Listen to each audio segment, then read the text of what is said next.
¿Por qué un conflicto en el trabajo me puede desencadenar una fibromialgia? Un conflicto con la familia me puede desencadenar una diabetes. Un conflicto con mi pareja me puede desencadenar problemas en la piel. En este vídeo vas a entender cómo se origina la enfermedad y por qué podemos enfermar a través de nuestra mente. Para ello, he dividido este vídeo en 4 partes donde te voy a explicar cada detalle hasta el último punto donde te voy a explicar cómo prevenir la enfermedad. El primer punto es algo básico y tiene que ver con la asociación entre la mente y el cuerpo. Para indagar más en la mente, te recomiendo que te veas este vídeo de 5 minutos donde te pongo un ejemplo muy sencillo para entender la mente. La relación entre la mente y el cuerpo creo que es algo fundamental que hay que entender y que tendemos a separarlo muchas veces por la forma en que se nos ha enseñado. Sin embargo, hace miles de años que sabidurías antiguas ya relacionan la mente y el cuerpo. Por ejemplo, la medicina tradicional china, donde se considera que la mente y el cuerpo forman una totalidad. O la medicina ayurvédica, donde se ve al ser humano como una unión entre mente, cuerpo y espíritu. O la filosofía griega antigua, donde Hipócrates era consciente de que el desequilibrio emocional o mental podía repercutir en el origen de las enfermedades. Y otras filosofías como las indígenas, las chamánicas o las budistas, donde siempre hay una asociación entre la mente y el cuerpo. Y ahora sí vamos al punto uno.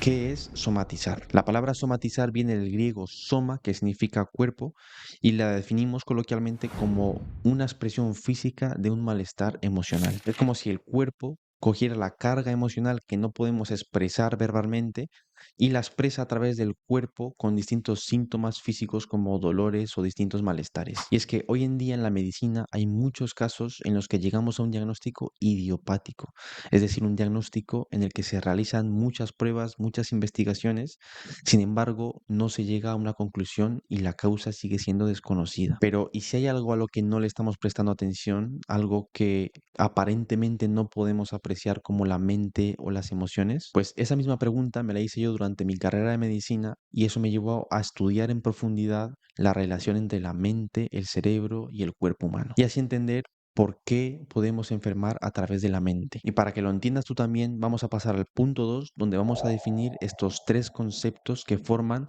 las 3 dimensiones de la estructura biológica humana. Y vamos a ver su papel en la enfermedad. Por un lado tenemos el cuerpo físico, que está compuesto por sistemas, órganos y células que cada una trabaja para sí mismas y para todas las demás con el fin de mantener la supervivencia del individuo. Y es importante que nos quedemos con el concepto de mantener la supervivencia del individuo, porque más adelante vamos a ver cómo la enfermedad es una forma de adaptarse a un ambiente que percibimos y por lo tanto es lo que nos hará sobrevivir. Por otra parte tenemos el cerebro, que aunque forme parte del cuerpo físico, lo vamos a ver como una supercomputadora que recibe millones de estímulos del exterior y del ambiente, los analiza y ejecuta respuestas para adaptarse a este ambiente. Por lo tanto, si es necesario modificar el comportamiento o incluso la anatomía de algún órgano para adaptarse al ambiente, el cerebro va a dar la orden. Como por ejemplo, una persona que está haciendo deporte tiene distintas adaptaciones.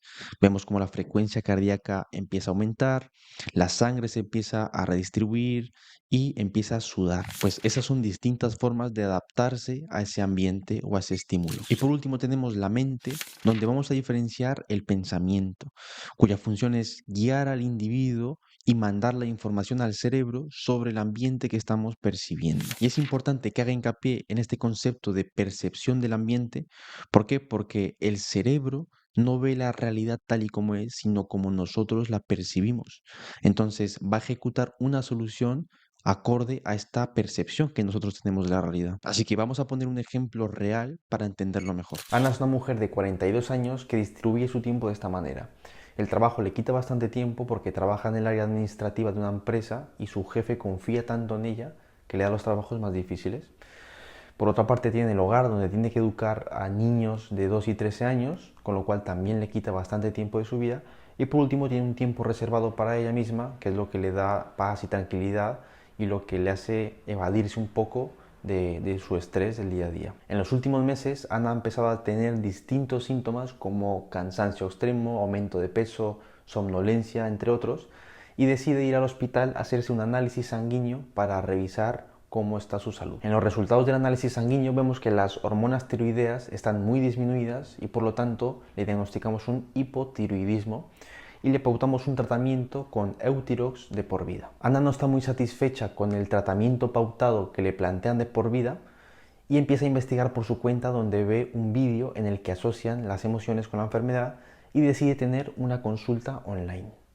En esta consulta le pregunto si ha habido algún cambio en los últimos meses en su vida. Al principio Ana no localiza nada, sin embargo, algo le viene a la mente y me responde que hay algo que ha cambiado en estos últimos meses, y es que su jefe le está poniendo más trabajo y desde entonces ha tenido que quedarse más horas extra y dedicarle mucho más tiempo a su trabajo. Y no conforme con eso, en su hogar sus hijos están en un momento en el que necesitan mucha atención y por lo tanto se queda sin tiempo para ella, lo cual le estresa mucho. Así que una vez que localizo el posible conflicto, la siguiente pregunta que le hago es si le gustaría tener más tiempo para ella y también si le gustaría ralentizar el tiempo para tener tiempo y acabar de hacer todo lo que tiene pendiente. Entonces, al hacer estas preguntas, Ana inmediatamente conecta con una emoción y empieza a llorar. Bien, como podemos ver en el ejemplo, Ana es una persona normal y corriente, como podemos ser tú o yo, que tiene un cuerpo físico, un cerebro y una mente pensante. En este caso vamos a hacer hincapié en la glándula tiroides, que es la que está afectada en el caso de Ana,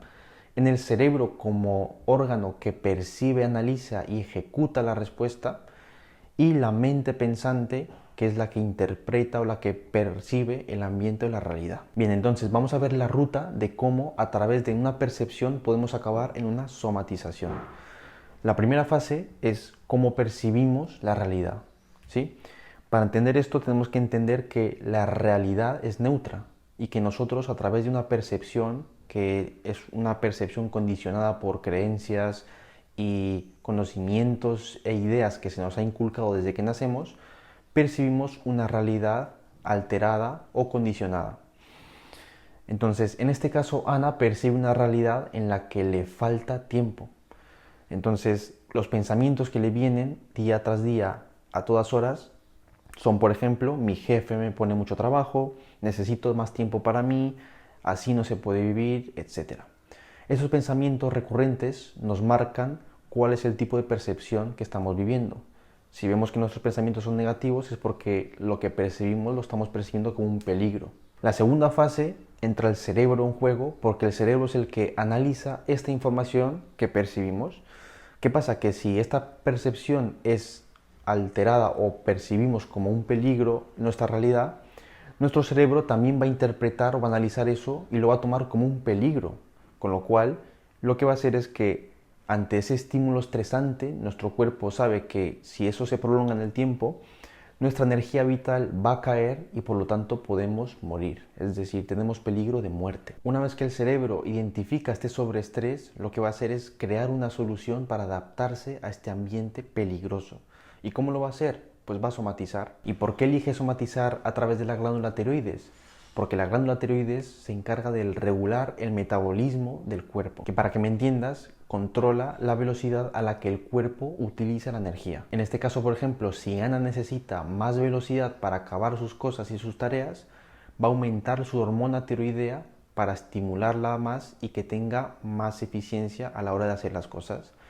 Y viceversa, si Ana quiere detenerse para descansar o parar, su hormona tiroidea lo que va a hacer es disminuir, por lo tanto su velocidad va a disminuir también. ¿Y por qué Ana se encuentra con una bajada de la hormona tiroidea? Porque tras percibir el aumento de la demanda de trabajo por su jefe como una forma de tener menos tiempo para ella, lo cual le sobreestresaba mucho, ella inconscientemente anhela tener más tiempo. Es como que si tengo menos tiempo para mí porque tengo que trabajar más, porque mi jefe me está poniendo más trabajo, pues inconscientemente lo que quiero es tener más tiempo para mí. O sea, me gustaría tener más tiempo para mí. Es el pensamiento inconsciente recurrente que tengo, o mi anhelo. Por lo tanto, el cerebro lo va a solucionar de esa manera, disminuyendo la hormona tiroidea. ¿Para qué? Para que Ana tenga más tiempo para ella. Y aquí vamos a hacer un matiz, porque es importante entender que el cerebro no piensa literalmente que Ana va a tener más tiempo para ella si disminuye la hormona tiroidea. El cerebro simplemente recibe la información en forma de códigos como falta de tiempo y ejecuta en el órgano encargado del tiempo, que en este caso es la glándula tiroides. Por lo tanto, quizás no es una solución real para nuestro conflicto vital.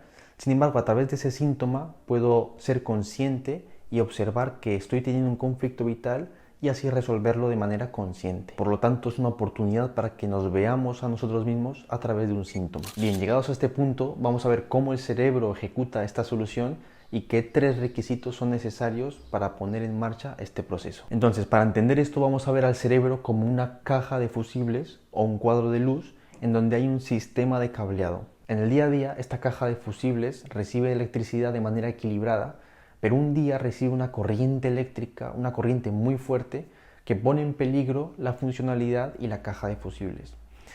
Pero esta caja de fusibles está muy bien diseñada, este sistema, y tiene un sistema de protección que va a evitar que esto se queme y así poder funcionar nuevamente.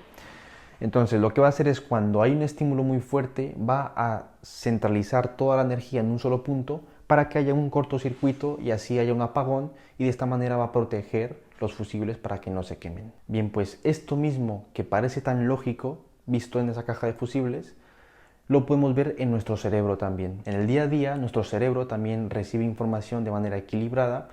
Sin embargo, un día vivimos un shock emocional, que lo podemos asociar también a una corriente eléctrica, a una tormenta eléctrica, o llamado también un sobreestrés.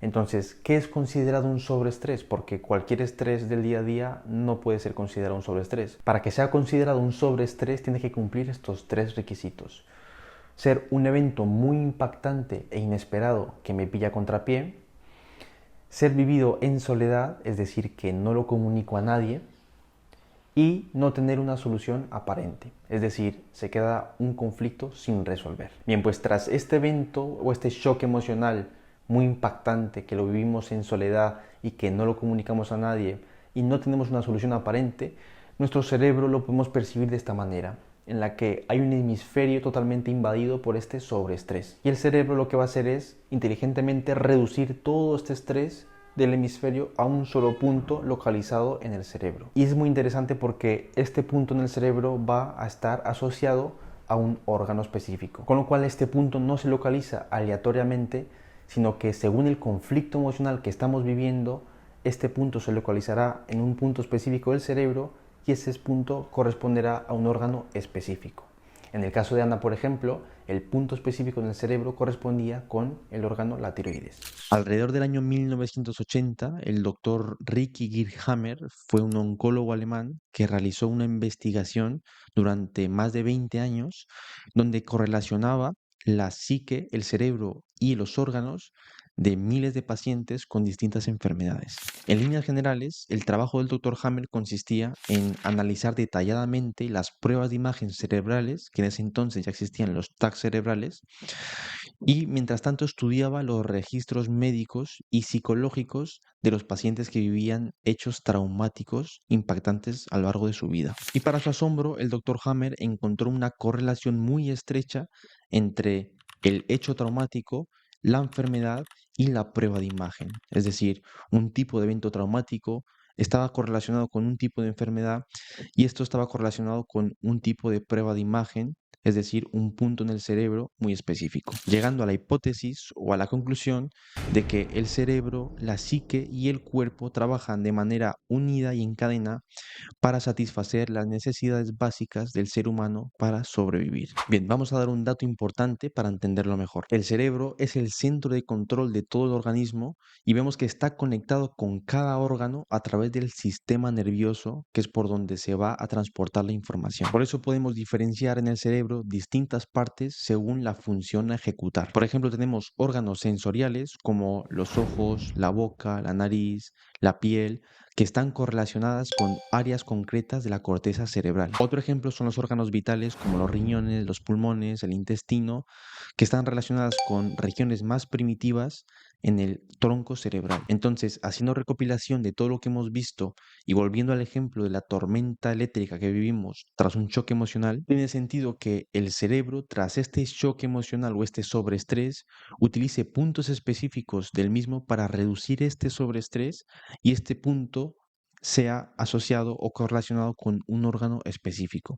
Y es lo que vamos a ver como somatizar, es decir, bajar el estrés de la psique al órgano. Bien, ahora que somos conscientes de que la percepción del ambiente puede ser un factor importante en el origen de la enfermedad, vamos a pasar al último punto donde vamos a ver qué hacer una vez que tengo la enfermedad y cómo prevenirla. Como hemos mencionado antes, este enfoque sobre la enfermedad nos brinda una oportunidad para observar el conflicto vital que estamos viviendo y cuestionarnos qué es aquello que me inquieta, qué es aquello que no puedo expresar o qué es aquello que no encuentro una solución. Es que estas simples preguntas pueden ayudarte a ser consciente y a comprender tu conflicto vital, porque muchas veces somos inconscientes de nuestros conflictos vitales porque se nos hace más fácil no afrontarlos o mirar hacia el otro lado.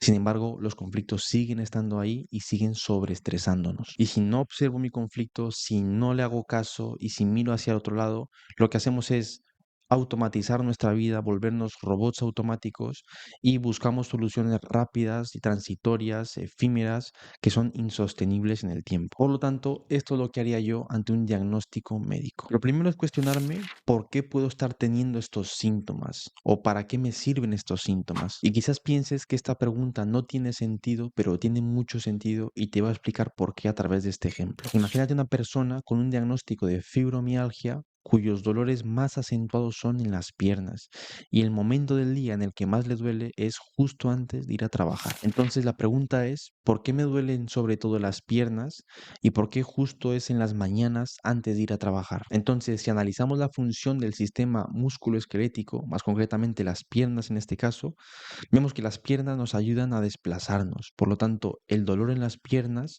nos está diciendo que es peligroso desplazarse. Por eso ese dolor te va a limitar el desplazamiento. En la siguiente pregunta de por qué en las mañanas antes de ir al trabajo, cuestiónate si tu trabajo te está sobreestresando o algo concreto, ya sea tu jefe, un compañero, una tarea concreta te está sobreestresando en algún momento de tu vida y eso lo estás percibiendo como un peligro. Por lo tanto, esa limitación de desplazarte al trabajo es porque quizás para tu cerebro inconscientemente es peligroso desplazarte a tu trabajo, porque eso puede ser sobreestresante para ti y por lo tanto estás en peligro. Entonces, fíjate cómo a raíz de un síntoma y un diagnóstico podemos llegar a un conflicto a través de unas simples preguntas y tenemos la oportunidad de resolver este conflicto de manera consciente. Y Pablo, ¿cómo puedo prevenir la enfermedad si muchas veces estamos en piloto automático y no somos conscientes de nuestros conflictos? Pues la respuesta está en la misma pregunta, es decir, no se trata de un qué hacer, sino de un cómo hacerlo. Porque yo puedo seguir desempeñando mi vida tal cual lo estoy haciendo, pero decido hacerlo de manera consciente, viviendo el momento presente y escuchando y observando cuáles son mis emociones en cada momento. Y así evitar dejarnos llevar por esa corriente de pensamientos negativos, ese ruido mental que nos abruma en nuestro día a día. Para esto hay muchas prácticas avanzadas que ya se están aplicando, pero para mí lo más fácil y lo que yo más recomiendo tanto para mí como para los pacientes es la meditación. Así que ¿cómo prevenir la enfermedad? Dedica 15, 20 minutos, 2 o 3 veces al día, a observar tus pensamientos, a observar las películas que nos montamos en el día a día y de esta manera vamos a fortalecer un estado de presencia interna, lo que nos hará ser más conscientes cuando estemos en momentos que nos inquieten. Y de esta manera es más difícil que el cuerpo llegue al límite de tener que expresar aquello que tú no quieres expresar. Soy Pablo Ballesteros, médico experto en psicosomática y neurociencia y te ayudo a identificar la emoción que hay detrás de tu enfermedad. Si quieres conocer más sobre la relación entre la mente, el cerebro y el cuerpo, simplemente suscríbete.